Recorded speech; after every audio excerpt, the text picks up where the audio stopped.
to have a deep understanding of the actual problem is extremely important, and not necessarily falling in love with the solution, but really falling in love with that problem.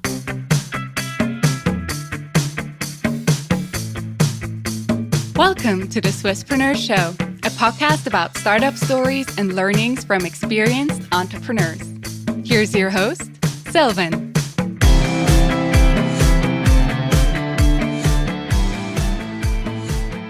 Mathis, a warm welcome to the Swisspreneur Show. It's an honor and a pleasure to have you here today. Thanks, very nice to be here. You're the co-founder and the chairman at Taxfix, probably the easiest way to file your taxes. And before we're going to talk about your story there, we want to focus on your personal background. You actually have quite an unusual educational background because you studied in Hong Kong and Korea. So what motivated you to study so far away from Switzerland? Yeah, good question. I did my high school here in Zurich. And after high school, I was very, very sure I'm never going to study. And I was totally sick of school. And I felt like, whatever I do, but probably not university. And actually then I was working for 3 years in all kinds of things, mostly like design, architecture, film, and in New York, London, and then actually also then in Hong Kong and other places, but really started my career there. And only then I decided to study. And basically, I thought, I would have options to go to the UK or the US, but probably the most exciting place I could go would be Hong Kong. And I committed to be there for 3 years out of nothing and said, whatever, if I go to study, I go to a place where it's going to be really exciting. What changed in these 3 years that you then decided, okay, now it's still a good idea to go and study? Oh, a lot of things changed. On one hand, what I really learned, doing all these movie projects and design projects, that a lot of the creative process that I was actually interested in was not so much happening in the execution of it, but way before that, when the conceptual phase, when you were thinking about, okay, what does the business need? And I realized, actually, a lot of the exciting things is decided by the business people, and by by those. And actually, I never wanted to study business, but then said this is maybe a lot more interesting than I thought. And I realized to get there, I probably actually have to study. And 3 years in Hong Kong, that I'm sure also shaped you as a person. So what happened there with you as a person, as an individual? Well, it was very eye-opening to be at a place where the culture is so different, right? People are so different, very different values. And for me, it was very eye-opening to understand that maybe not everything works the way that we work and we think about, and our values in the Western world are one perspective, but there's also other perspectives out there. And that really opened this whole world for me, that I could question things and I could challenge stuff and realize that there is so much more to this. And in that time, I learned a lot. The Chinese, they're really hardworking. I learned how to really, study for 20 hours, 3 days in a row. Just really getting work done. And I met amazing people there in that time. And at the same time, you also discovered your entrepreneurial spirit. You basically built your first venture there. Can you talk a bit more about what you did there as a first business? Exactly. Yeah, it was super exciting. Actually, in the last year of our studies, we were planning a tour with some friends of mine, and we wanted to go to some really special place. And we came up with the idea to organize a special tour with an NGO to North Korea. So it was always the one country I couldn't necessarily go in Asia. And I felt wow, if we could only go there. So we organized this with this NGO. We had 10 seats available and we got 200 applications for that first tour. And we realized wow, there's so many people that are interested in this. And then after going there and seeing with my own eyes, how special this place is and how incredibly different, I was just so fascinated that we said let's organize a few more tours like that. And why not, let's actually register a company, build a website and see what we can do with that. It was really exciting. We did this for 18 months, spent a lot of time in North Korea. I was also spending time in South Korea, learning Korean and trying to be communicate more with the North Koreans. Exciting times. But at the end, we basically realized that it's very difficult to deal with the North Korean government. A lot of the very cool cultural exchange activities that we wanted to do, we couldn't do it anymore because the political climate changed. And then at some point we said, well, maybe it's time for something new. And at a certain point in time, you also had to make a decision to come back to Switzerland. Was that an easy decision for you? That was actually not then yet. So I was still in South Korea, and I realized, yes, the next venture I definitely want to do with people I know very well. Some of my best friends were actually in Switzerland. So we're discussing, should we go to Switzerland? But somehow I actually convinced them to come to South Korea. So we were living actually 1.5 years in South Korea and starting there our next venture. And which one was that? Was that already Smallpdf? That was already Smallpdf, yes, exactly. So actually, the idea was to always start something else. So we had Smallpdf as a side project, and like it actually developed quite well. But we thought like at some day we'll basically change and do something else. But it just kept growing and growing. And from a very small kind of idea that we wanted to solve for ourselves, because we really had trouble with PDFs. We were all living abroad, and our parents were actually always trying to send us our mail scanned into email, right? So they were scanning our actual mail and then trying to push it through email, but they were always 50 megabytes big. Yep. So you couldn't fit it back then, right? Like it wouldn't go through it. So we said we need to make these PDFs smaller, and that's how we actually came up with the idea of building a simple compressor, putting it online, and making it extremely easy to use. So even our parents could use it, And that's basically fantastic. The story behind it, how it all started. And then, and it grew and grew. We actually had the idea that, well, the revenue maybe would be enough one day to pay for the beers that we want to drink in the evening.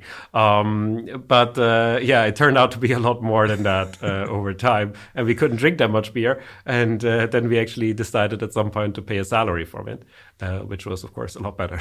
What's really fascinating here is you did that with your first venture, but also with your second venture, you basically solved your own problems. Do you think that this is the right place to start when it comes to starting a startup? Well, absolutely. I think to just relate to the problem, it's just so much easier. I wouldn't say you necessarily need to do it this way, but to have a deep understanding of the actual problem is extremely important, and not necessarily falling in love with the solution, but really falling in love with that problem. Makes sense. And how did you choose your co-founders? You mentioned they were in Switzerland, your two co-founders. Right. You then brought them to South Korea. How did you negotiate and manage to get that done?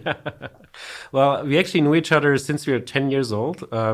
They grew up together actually in the same house, and I went to school with one of them. So we basically, we always were hanging out as friends. We're organizing parties as teenagers and do all kinds of silly stuff. But we always realized that all of us have some entrepreneurial spirit. One actually came from a technical background, and one from a design background, and then me from a business background. So we thought also it's going to be a great match, very different backgrounds, but very similar values, and really good friends. And that turned out to be a great decision. I mean, history tells it's Smallpdf grew to a massive success. Yeah. And I also wonder there, you built all of that without any external funding. You completely bootstrapped the company. Why was that the right choice for you? Well, we were very lucky that the business basically took off quite early, in the sense that it just generated revenue. We were mostly focusing on advertising revenue and donations. And already after, I think 12 months, we had like 500,000 users or so. Wow. And that already generated quite a lot of revenue. Not a lot, but basically just enough that we could pay ourselves a salary. And we were actually never really thinking back then about like taking investor money, because it's just like, well, we're just building product, we just wanted to build and do and stuff. And because we had enough money then at some point to also hire our own employees, it never really came up. And I think it was absolutely the right decision. It's not necessarily for every business, right? And then we did it differently the next time. But for Smallpdf, it was absolutely right not to take funding too early.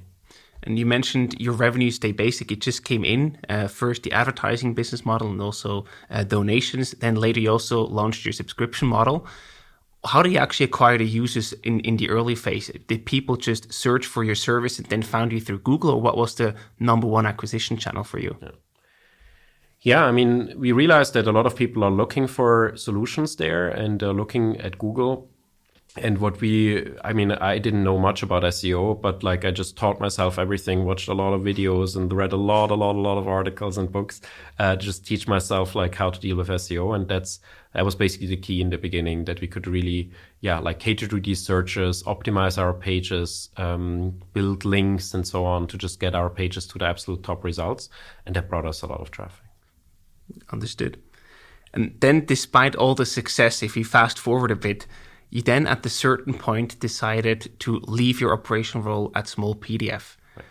You leave at the best time. The company was growing crazy. It was fully bootstrapped. So you actually had significant revenue coming in, super successful business, growing team, growing user base. Why did you decide to leave?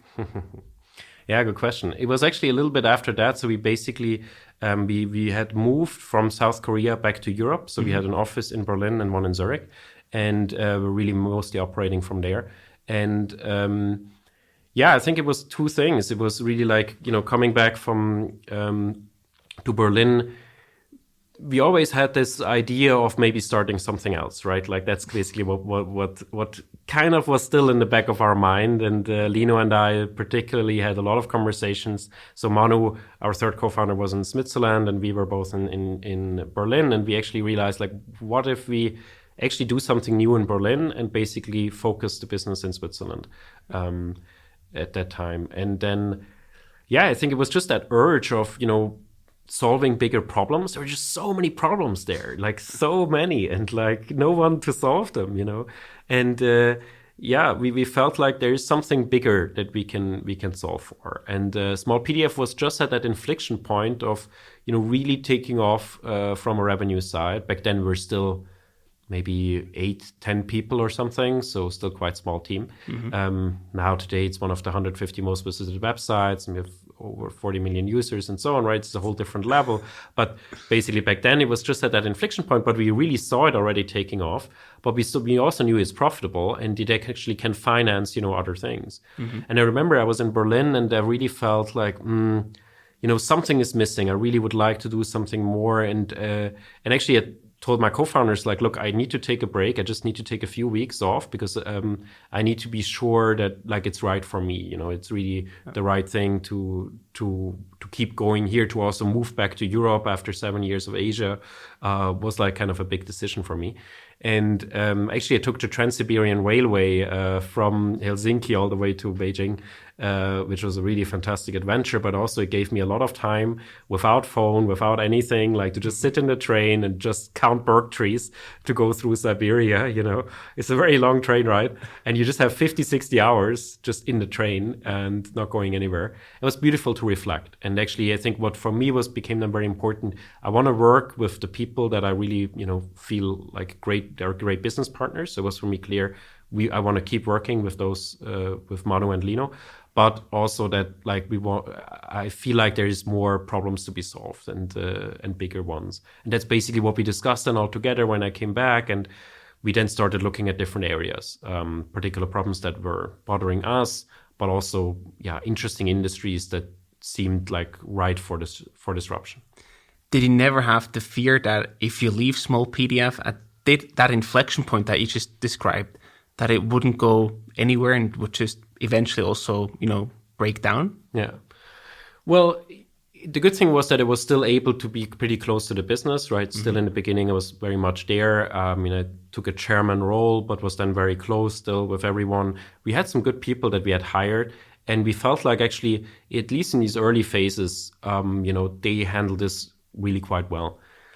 And the good advantage is to work with people that you really, really trust. And, for so long, that if there is a problem, like they will talk to you, Yeah. And so I always felt like I'm close enough to see if I need to help. And they would ask my help when needed. But other than that, I think they did an incredible job. Also with me taking a step back out of the CEO role and less operational. And how was that for you on an emotional level? I can imagine, leaving your own baby, so to speak, that you built over the past years can also be quite challenging on a personal, emotional level. How was that for you? Right.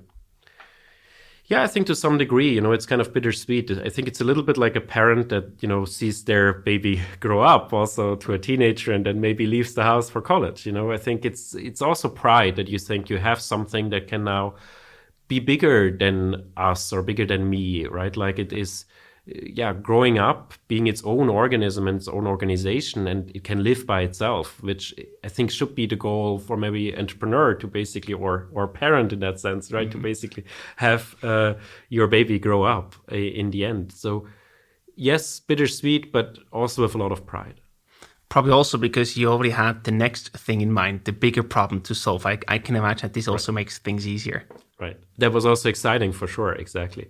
So a lot of like new problems to solve. I think we always strived, for like just learning more and growing faster, like personally. And it did feel that with Smallpdf, we can do that and we can do it by ourselves. But being in Berlin, like also doing, starting a bigger company, also maybe thinking about venture funding, we just realized there's so many opportunities to grow on a whole different level. And start some really exciting things. And then at a certain point, you also looked for a new CEO to actually come and run the Smallpdf business. Right. How was that process like? How do you look for an external CEO to come over and lead a company that you actually built? Right. I wish I could tell you about like a perfect process. I think we just got extremely lucky. I think we really talked to, really 10 people or something, and quite casually actually. More like, hey, what do you think? Just to also more calibrating the profile. We wanted to talk to a few people. And then we talked to Dennis, and then it was just like, wow, okay, like that, it seems like a perfect cultural fit, a really, really smart guy. And probably perfect for our stage. So we had this whole process in mind that we wanted to build around it, but we actually never came to it because we just talked to Dennis, and it just felt so right that we said we have to go for it. So it's really the emphasis that you do on the cultural fit in the person, not only the skills, but really the cultural fit that is so important to you. 100%. And especially like as a CEO, right, like you need to breathe that culture. Otherwise, you would just crush that business and everyone would leave. And there are different cultures, different businesses, right? There's not one right culture, but there is our culture. And that I think is extremely important. And that's also when you leave as a founder from the operational role, that's where you actually also leave quite a hole that needs to be filled, right? With the right person. Agreed. So you then remained as chairman until today. You're still the chairman of Smallpdf. How did your role change from the operational role to the chairman role? Like, what do you do now that you didn't do before, and what did you stop doing that you did before? Right. Well, it also evolved a little bit over time. Right now, we're a much bigger company than back then. Back then, it was a bit more, okay, let's talk about product strategy. Let's talk about like a little bit more almost operational things. Today, it's a little bit on a different level where it's much more about finances or about budgeting processes or planning or key hires. I just came from the Smallpdf office, spending a day there. So yeah, discussing a lot of important project strategy, but much more high level because now we have Dennis and the rest of the really amazing team. They're doing an incredible job. So I can't help them anymore when it comes to product decisions, but where I can help is maybe the bigger picture or the bigger strategy, where I also have maybe another point of view and another perspective. And was it for you ever an option to say, I completely leave Smallpdf and don't even remain as a chairman? Or was that never really an option? Because people could also argue like building a new thing that is really so much bigger and you want to tackle the big problems, that this can also be a big distraction for you. Sure, but I think we always arranged it in a way that it wouldn't drag me in too much. So if it would have taken several hours, every day or so, then it wouldn't have been an option. So I think I had to be quite clear on what's the time invest I can afford, because the priority was always the new venture, and I had to make that decision basically. But on that level, I think that for me was never an option to entirely go out of it, because as you say, right, it's like my baby in the end, or our baby together, and you don't want to abandon that. And it also, it developed extremely well, and it was just so nice to see how that company from like really a small startup became now a real business, and I didn't want to miss it. It's also like the story is just incredibly amazing. The perfect Swiss company, I would say, is a startup. You then fully focused on an operational level on Taxfix, which you co-founded together with Lino in 2016. So first of all, why taxes? Were they such a nightmare for you? Yeah, I mean, a lot of people ask us that, right? And they think like maybe we have some tax background or something, but we definitely don't. And we actually really hate taxes, and we still hate like doing our tax return. Unfortunately, Taxfix doesn't support complicated cases like us yet. But so that's why we actually still have a hard time filing our taxes. It's just an ugly problem. In Switzerland, it's a little bit easier. In Germany, it's harder. And it's harder not just for people with complicated financial situations, but really for everyone. And what we realized is that there's just so many people really struggling with the topic that around like 25% of people are not even filing a tax return. And in Germany, it's different than Switzerland. In Germany, right, when you file, you get money back. You don't pay, at least usually. Which means that a lot of people are just not getting that money back, and billions of euros remain with the state. And, it's not like the rich and famous that forgot to optimize their taxes, but it's really like the everyday citizen, the taxi driver, the teacher that maybe just feels like, well, taxes, that seems like just a topic that is not for me. It's too complicated. And then they're missing out on 1,000 euros on average if they don't file their tax return, which can be a lot of money, right? Or is a lot of money. And basically what we wanted to do, and we realized that this problem is there. So we had this problem. A lot of other people had this problem. Big problem equals big market, and big opportunity. And that's why we basically went after this. And we really felt like we can change there something, and actually really build a product that is 10x better than what else is out there. And that for us was just that conviction that we can do this. Yeah, the massive problem that you were looking for, basically. Exactly. And you started in Germany. Was Switzerland just too small of a market or a too easy market to tackle because of the different tax system that we have, or why Germany? Yeah, I think to many extents. I mean, Germany is certainly the bigger market. Switzerland has also its problems. But I think to get to a certain scale, Germany is probably a better target. Yeah. And can you explain your business model and also the pricing behind it, how you make money basically as Taxfix? Sure, exactly. So we basically are a digital tax accountant on your phone. So we basically help people to file their income taxes in a very simple way, where we basically ask simple questions. So we almost simulate the conversation you would usually have with a tax accountant. So we ask you, are you married? Do you have children? How many? How old are they? And then we figure out if this is all tax relevant and what we need to put in the actual tax return. Right? This is all automated, and it just is kind of a simulated question, but a very different experience than filling out these forms. In Germany, it's up to 800 form fields that you need to fill out, and most of the even form names you don't understand, and it's really, really complicated. So we just basically wanted to build a very different approach on a mobile phone. And how it works is basically that you're going through around 70 questions on average. That's out of 3,000 questions we can ask, but it's very personalized. So only questions that really matter to that person that is using it. Mm-hmm. And then we basically tell the people how much money they get back. And only if they get money back, we are charging 35 euros flat to basically submit the tax return to the financial authorities. So again, it's 1,000 euros on average. Over like a majority of our customers have never been able to file a tax return. So they file it for the first time. They see 1,000 euros, like, wow, that's fair. And then they also like are happy to pay for the submission to the government. And that's actually, from my perspective, that sounds like quite a cheap pricing. Why didn't you make that in relation to the amount that people can get back? Good question. We get that a lot from investors. That's true for a lot of people, especially for the ones that file for the first time. However, there is also other options to file your tax return. Mm-hmm. And Switzerland is maybe a bit different there than Germany, right? Like I think Germans are a little bit more price sensitive. And there are customers that say, well, if it's too expensive, then I'd rather use the government tool, even if it takes me 4 hours more, Right. And that's fair, but we also wanted to serve at least part of that customer group. Yeah, and then you really need a lot of people filing taxes through you to build a good business, right? That's true. That's true. Today's episode is brought to you by Relay. Relay is a Bitcoin-only investment app from Switzerland, available on Android and iOS, that gives everyone an easy and secure way to invest in Bitcoin with minimal barriers to entry. No deposit, KYC verification, or registration is required. After you download the app, just choose the amount of euros or Swiss francs you want to invest and make the payment using a bank transfer. That's it. You can start with as little as 10 euros or Swiss franc and pay 0% transaction fees until the end of 2021. Alternatively, you can automate this process by starting a weekly or monthly savings plan and buy Bitcoin at regular intervals.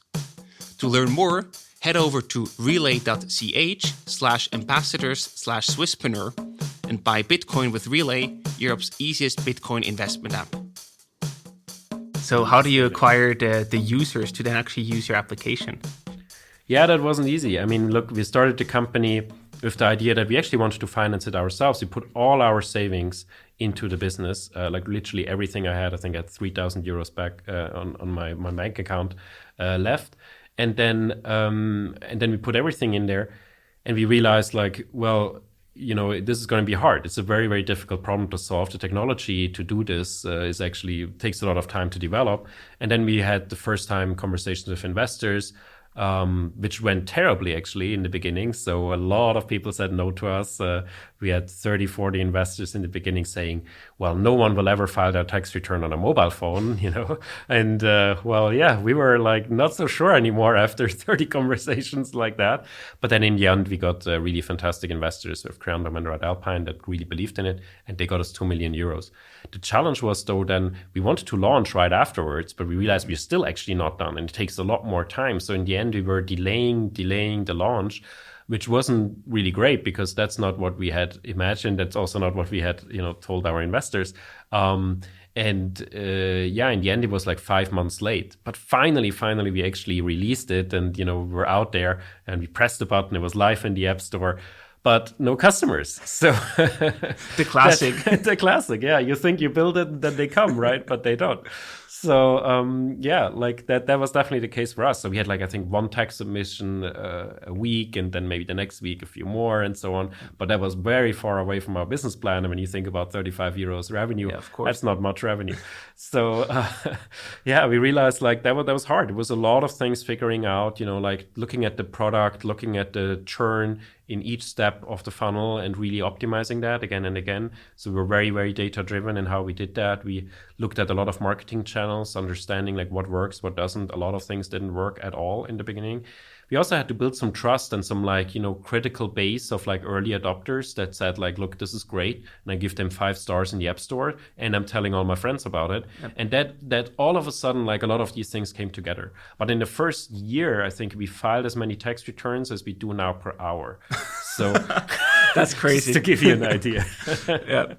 Yeah. So basically, that was early days, really tough. But then all of a sudden it started taking off, and we had to really like work 6-7 months really, really closely with the product, with the data, and figuring stuff out. And then it kind of worked more and more. We could scale the marketing channels, and then we could raise our Series A of 10 million euros quite close after that.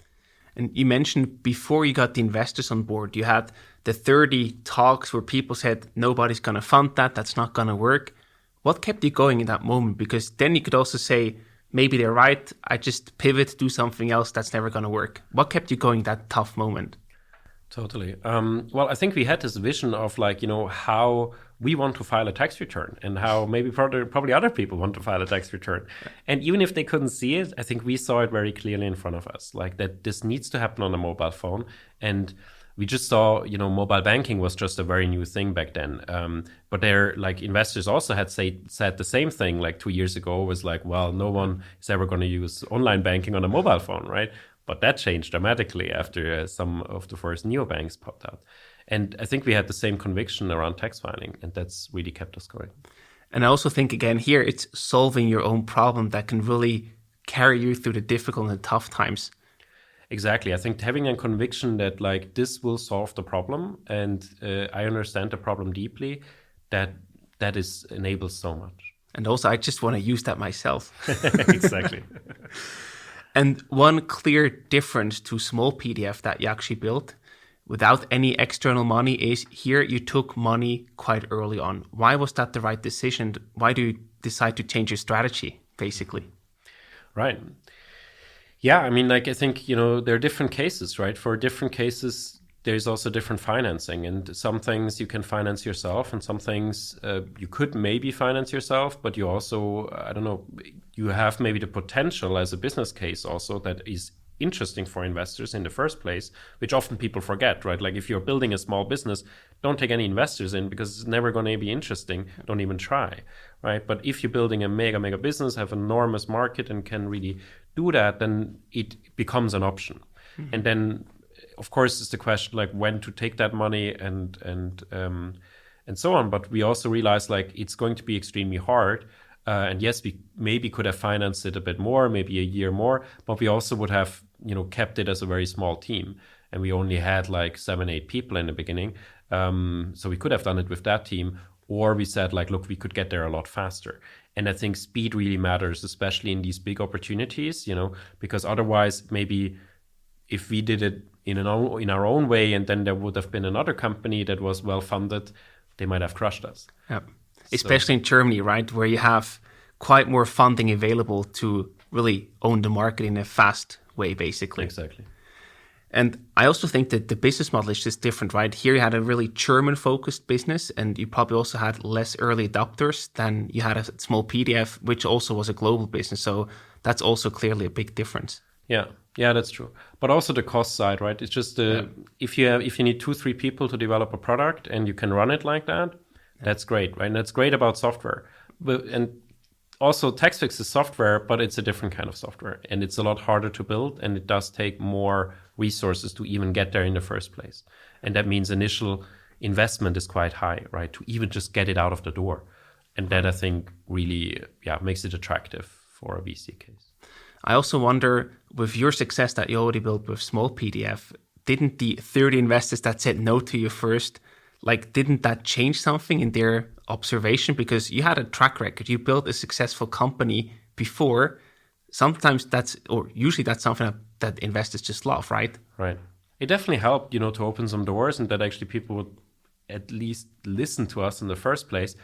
But look, I don't even want to blame any of the investors. We probably did also extremely poor job at pitching this because we had no idea what we were doing, right? I didn't know one investor in the world, and then, I don't know, 10 days later, I asked a friend about it, and he made an intro to one of the big VC funds, and I had to build a pitch deck overnight and somehow build this together and learn how to pitch. And I think we did, maybe also not that well in that beginning.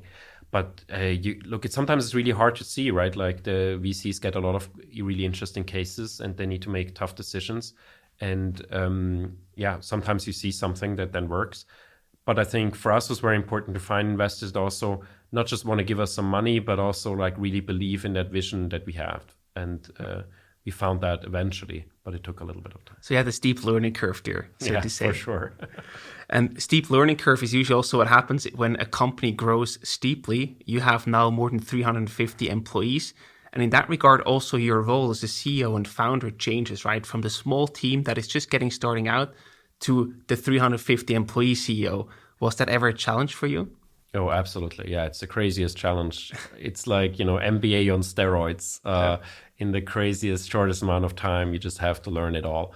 And you don't really have a choice because no one else will do it for you, right? Yeah. And I think you owe it to yourself, to the employees, to everyone to just do a good job, right?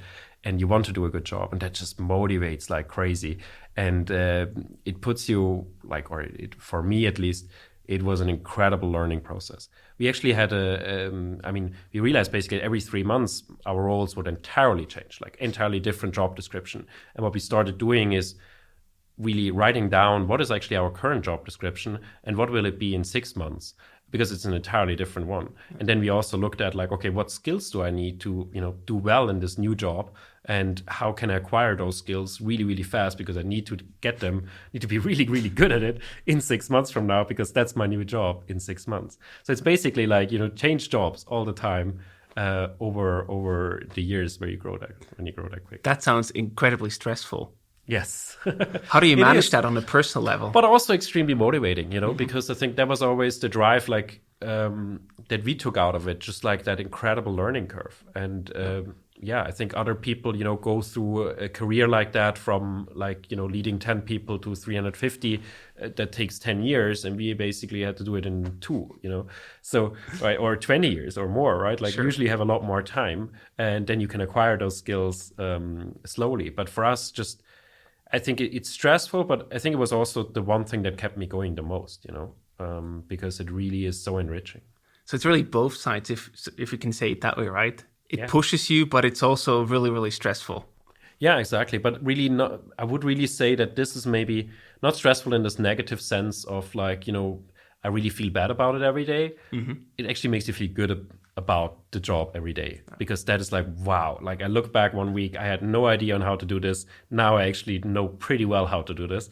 And, I could have taken years to learn it, and I had to learn it in a week. That's pretty amazing. Yeah, it's pretty cool. And yet you decided to step down as CEO from Taxfix earlier this year in 2021. What led you to that conclusion? Right.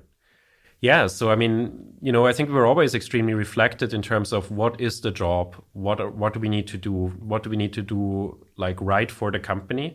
The thing is, when you change job all the time, right, you realize that maybe parts of that job is extremely exciting because it's new, but it's also maybe very different from what you're extremely passionate about and what really gives you energy. And then I think I came to a point, just by that really incredible growth that I realized that, I mean, there's so much cool stuff happening, and the company is amazing, and I love all the people there. But at the same time, what I do every day has changed so much from what I was initially so passionate about that I realized, like, well, maybe actually someone else would be even more passionate about these pieces than I am. And because, having done it maybe at Smallpdf very well, inspired me a little bit to just start thinking about it, then start talking to, my co-founder a lot about it, Lino, who will stay on and has a little bit of different approach to it, because he actually thinks this next stage is going to be extremely exciting for him and his own future growth. But for me, it was like, well, maybe there's maybe someone else, and I could be, still be part of the ride, but in a different role that is a little bit less operational. I mean, the highest respect for making that decision to really leave when the company's doing so well, and to also be able to let go. I think that's really difficult. It sounds easy the way that you just described it, but I can imagine that's so difficult to do on an operational level. It is, but I think that always made us very special. I think that, we were extremely reflected in that and very low ego. So for me, it's not about me or anyone. I think it's the company first. And if someone else can, do a great job at like getting their company to that next level, then I'm extremely happy, because it's about the company and not myself. Yeah. And I think, letting go, as we talked a little bit before, right? Like kind of letting go of that child, that own organism, that actually is the highest pride, right? That's basically the highest goal, when it lives without you, because you build it up to that point that it can exist without you, or without you at least being there every day, every hour. And that's super exciting. So again, bittersweet. And here you actually break with a myth that many startup founders have, that the company will die if I stop working or if I leave the company. So only founders are actually able to run a company, to run a startup. So you actually prove that this is not true. That might be right. I mean, over 70% of companies that IPO are not with the original founder anymore in the lead as CEO. It's actually much more common than we think. But at the same time, it depends on the company, right? Like there are businesses when you are a single person business, of course, you have no choice. You either shut it down or you keep going. And but at a certain level and a certain scale, it can absolutely work. And I think because I think it's extremely important to be reflective on. In the end, the company will only grow as much as the founders can grow, right? Like into that new role and whatever is needed. And there's not just growing in the sense of positive, but growing into that role that is required and being that CEO and leader or whatever else role you have in the company. But you need to be the best version of that. And if you think there might actually be someone else that might be better at that specific role, right? then you basically owe it to yourself as a shareholder, to the company, to the employees, to really just think about like, can you get there? Do you want to get there? Is this what you're looking for? And are you the right person for the job, right? And I think because that is definitely not the case that the founder is the only person that can do this job. There are other people that are really, really great. And I learn this every day when I hire people that are way smarter than me. And that's the biggest, the biggest success I can have when I hire these people that can do a much better job than I ever could. Yeah, a wonderful example of the no ego value, basically. No ego, no politics, so to speak. Right, that's true. And in that regard, I also wonder, when you actually then decided to let go, what sort of key roles or organizational structures did you need to have in place to be able to manage that transition successfully? Is there any point where you say, okay, these are like the homeworks that we needed to get done first, and then the time is right to actually leave? Right. I mean, for me, it was important to step down as CEO in a time where the company is doing really well, because I wanted to make sure that we can hire great people at that time that are also find like, wow, that's a really attractive opportunity, right?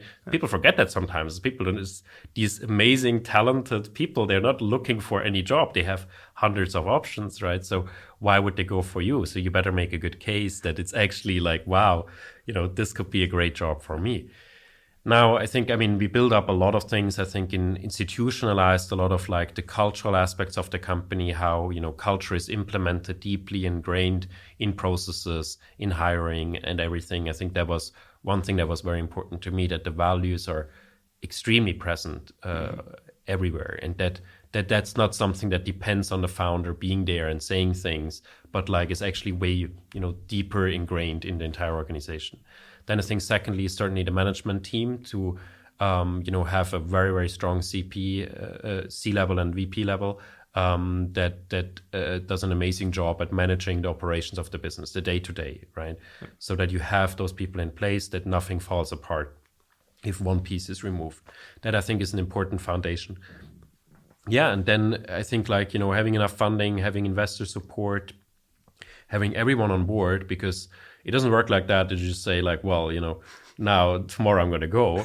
It's going to take a lot of time, and I actually thought it's going to take maybe years, to actually find that right person.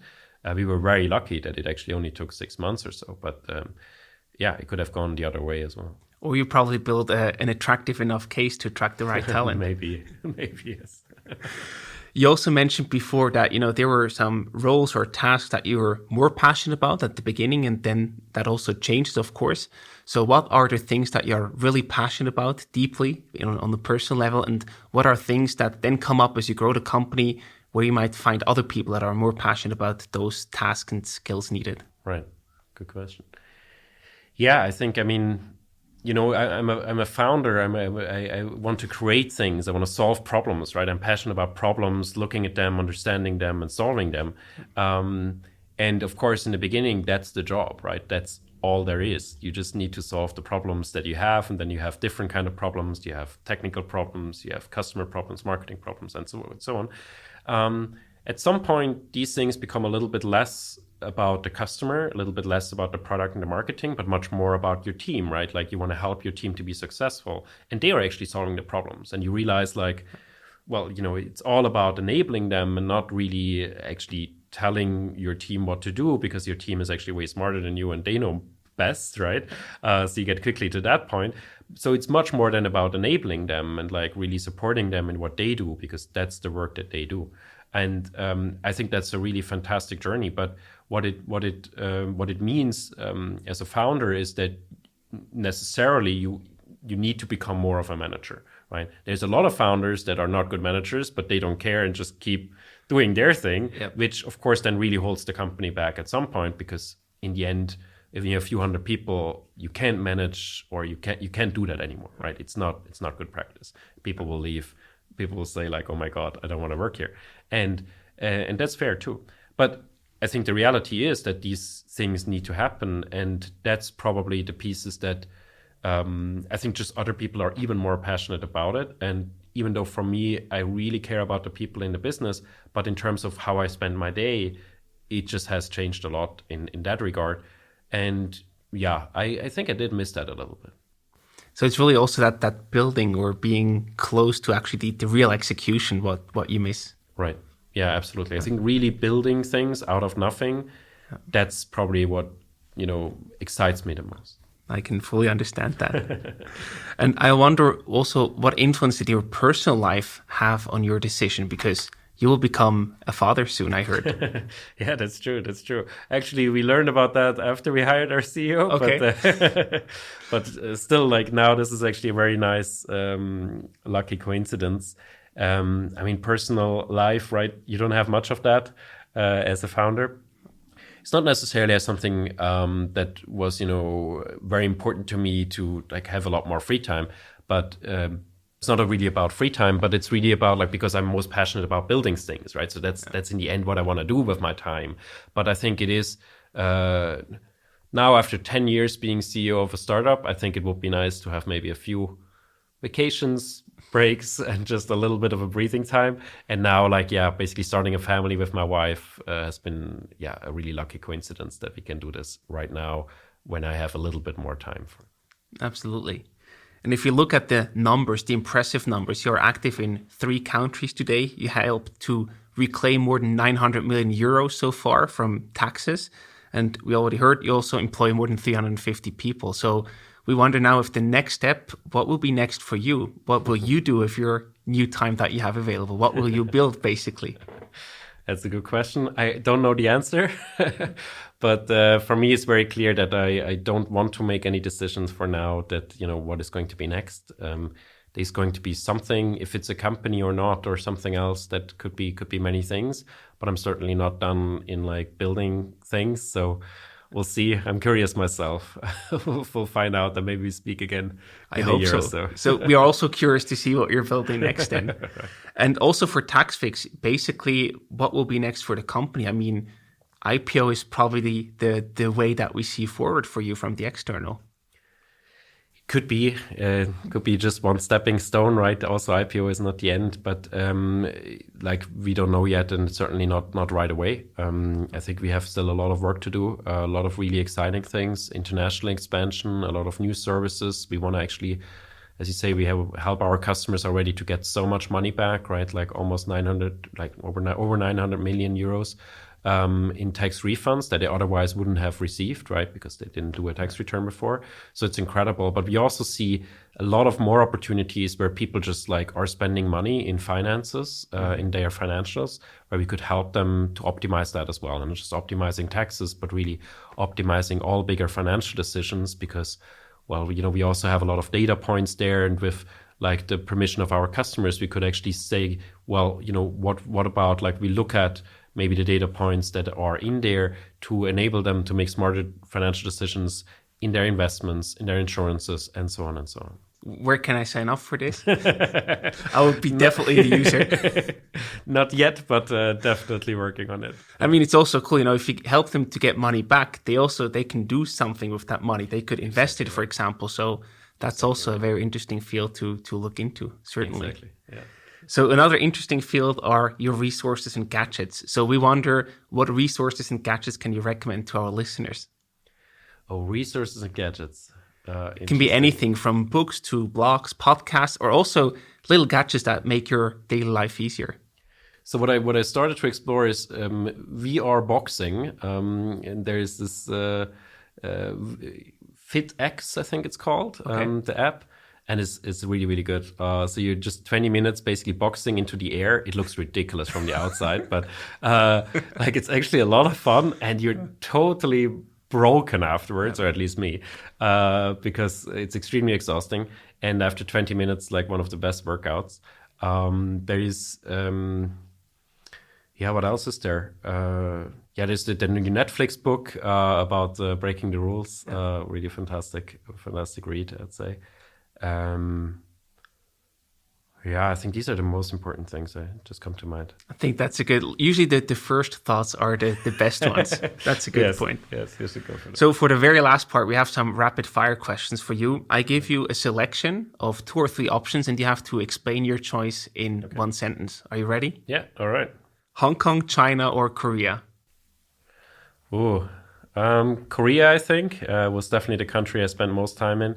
and fantastic people, fantastic food, and great startup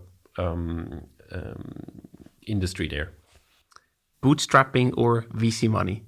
I think, it depends, right? It depends so much. I think the next company I'll probably bootstrap because I can afford it, but only to a certain point. And I think then VC again becomes an option. But I would say bootstrap first as long as possible. Nice. How many hours of sleep did you get last night? Last night, it's actually not too bad. 7 hours. Mm-hmm. Yeah. CEO or chairman? Well, apparently chairman for now. But yeah, definitely CEO maybe at some point again. Probably if you had to choose a title, it would probably be founder, just to build things from scratch, right? Exactly, yeah. That's what I'm most passionate about. Where do you go to think, except the Trans-Siberian railways? Thinking, I love walking. I don't know, it feels like my brain is working on 2 times, the capacity. And just walking outside really helps. So I literally block time in my calendar to do half an hour walk or so, and I think nice. I get more work done in that time than like a lot of the rest of the day, cool. And make a lot of really important decisions. I like that. Profitability or growth? Growth. I think for a startup in the beginning, it's growth. And the last one for you, Berlin or Zurich? Yeah, well, Berlin for work, Zurich for leisure, I'd say. I'm actually moving to Zurich quite soon again after being 15 years in different countries. So I'm also being curious, but I'm going to spend a bit more time in Zurich, but Berlin will always be a really important point, and we'll spend a lot of time there. Basically, the best combination of both. Exactly. That's what I'm trying to achieve. Mathis, that was a lot of fun. Thank you so much for spending the time here, and all the best with whatever will come next for you. Awesome. Thank you, Siberian. It was great. This episode was brought to you by Swisspreneurs' main partner, Clara Business, the digital all-in-one solution for small businesses. Managing internal processes manually and on paper wastes an incredible amount of time.